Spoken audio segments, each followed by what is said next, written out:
You, John Fitzgerald Kennedy, do solemnly swear. I, John Fitzgerald Kennedy, do solemnly swear. That you will faithfully execute the office of President of the United States. That I will faithfully execute the office of President of the United States. And will, to the best of your ability. And will, to the best of my ability. Preserve, protect, and defend the Constitution of the United States. Preserve, protect, and defend the Constitution of the United States. So help you God. So help me God.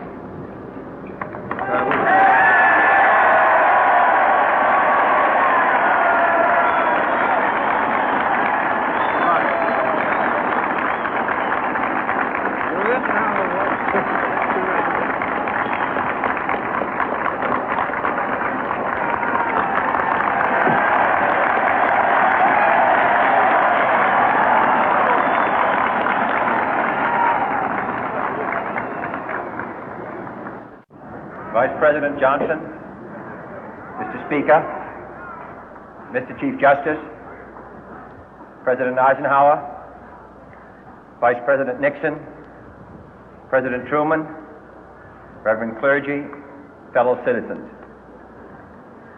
We observe today not a victory of party, but a celebration of freedom, symbolizing an end as well as a beginning, signifying renewal as well as change.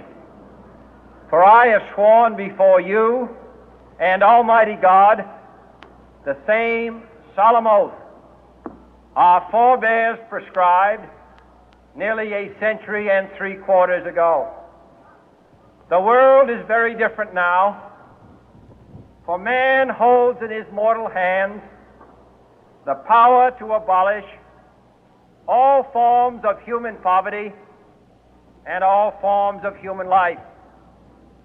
And yet the same revolutionary beliefs for which our forebears fought are still at issue around the globe.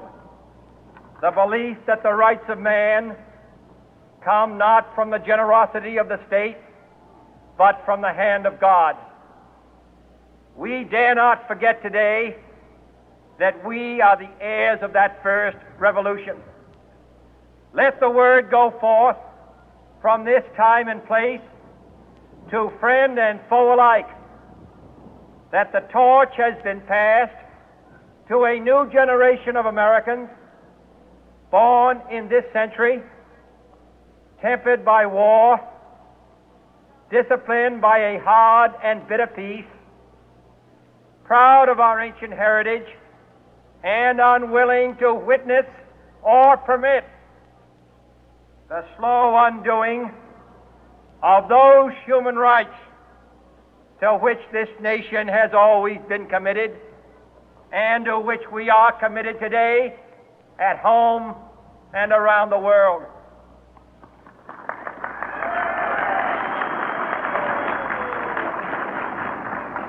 Let every nation know, whether it wishes us well or ill, that we shall pay any price, bear any burden, meet any hardship, support any friend, oppose any foe to assure the survival and the success of liberty.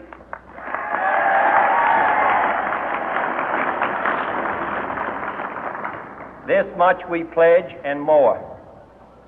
To those old allies whose cultural and spiritual origins we share, we pledge the loyalty of faithful friends. United, there is little we cannot do in a host of cooperative ventures. Divided, there is little we can do, for we dare not meet a powerful challenge at odds and split asunder.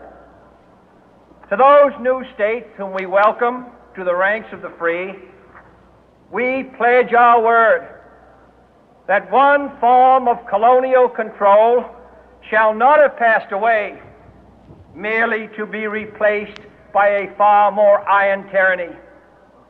We shall not always expect to find them supporting our view, but we shall always hope to find them strongly supporting their own freedom, and to remember that in the past, those who foolishly sought power by riding the back of the tiger ended up inside.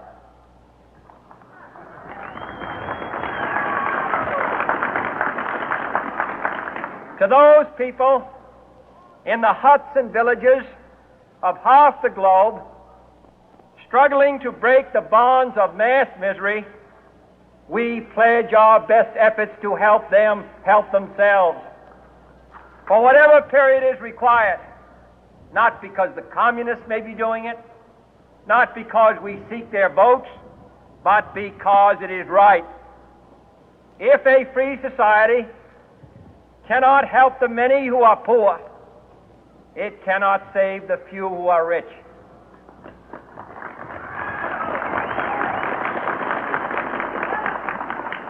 To our sister republics south of our border, we offer a special pledge to convert our good words into good deeds, in a new alliance for progress, to assist free men and free governments in casting off the chains of poverty. But this peaceful revolution of hope cannot become the prey of hostile powers. Let all our neighbors know that we shall join with them to oppose aggression or subversion anywhere in the Americas. And let every other power know that this hemisphere intends to remain the master of its own house.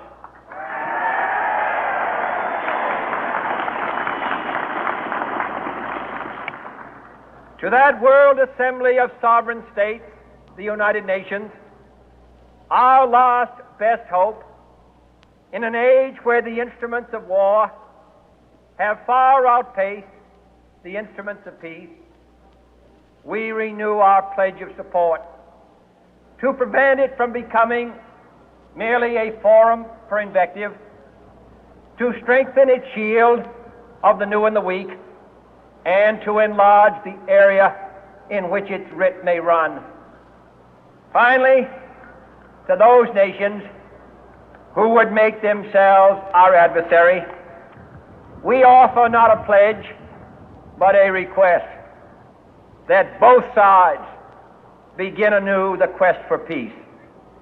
Before the dark powers of destruction, unleashed by science, engulf all humanity in planned or accidental self-destruction, we dare not tempt them with weakness, for only when our arms are sufficient beyond doubt can we be certain beyond doubt that they will never be employed. But neither can two great and powerful groups of nations take comfort from our present course, both sides overburdened by the cost of modern weapons, both rightly alarmed by the steady spread of the deadly atom, yet both racing to alter that uncertain balance of terror that stays the hand of mankind's final war. So let us begin anew, remembering on both sides that civility is not a sign of weakness, and sincerity is always subject to proof. Let us never negotiate out of fear, but let us never fear to negotiate.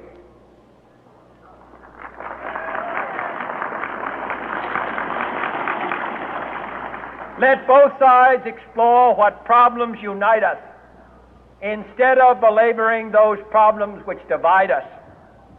Let both sides, for the first time, formulate serious and precise proposals for the inspection and control of arms, and bring the absolute power to destroy other nations under the absolute control of all nations.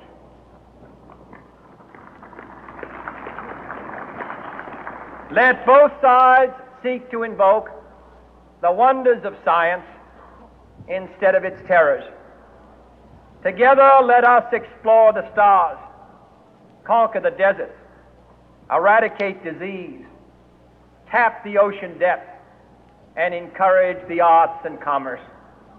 Let both sides unite to heed in all corners of the earth the command of Isaiah to undo the heavy burden and let the oppressed go free. And if a beachhead of cooperation may push back the jungle of suspicion, let both sides join in creating a new endeavor, not a new balance of power, but a new world of law, where the strong are just and the weak secure and the peace preserved. All this will not be finished in the first 100 days, nor will it be finished in the first 1,000 days, nor in the life of this administration, nor even perhaps in our lifetime on this planet. But let us begin.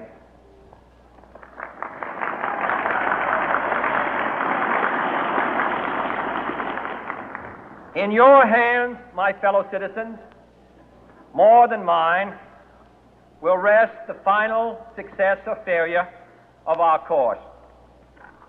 Since this country was founded, each generation of Americans has been summoned to give testimony to its national loyalty.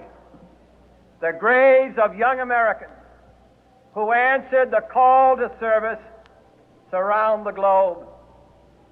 Now the trumpet summons us again, not as a call to bear arms, though arms we need, not as a call to battle, though in battle we are, but a call to bear the burden of a long twilight struggle, year in and year out, rejoicing in hope, patient in tribulation, a struggle against the common enemies of man, tyranny, poverty, disease, and war itself. Can we forge against these enemies a grand and global alliance, north and south, east and west, that can assure a more fruitful life for all mankind? Will you join in that historic effort?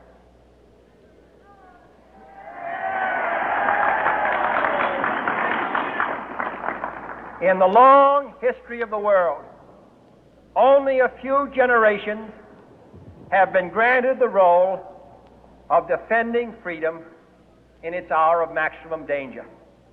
I do not shrink from this responsibility. I welcome it.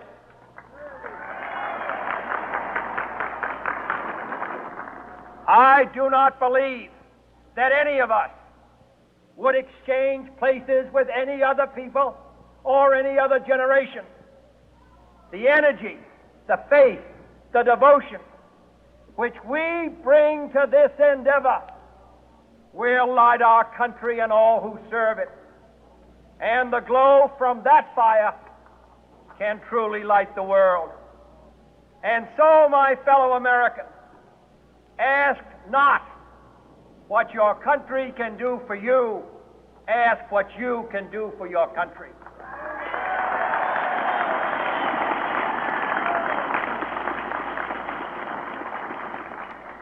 My fellow citizens of the world, ask not what America will do for you, but what together we can do for the freedom of man.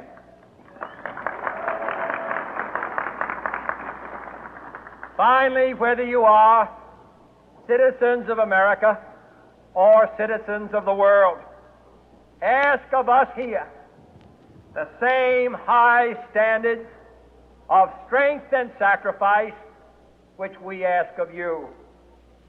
With a good conscience, our only sure reward, with history the final judge of our deeds, let us go forth to lead the land we love, asking His blessing and His help, but knowing that here on earth God's work must truly be our own.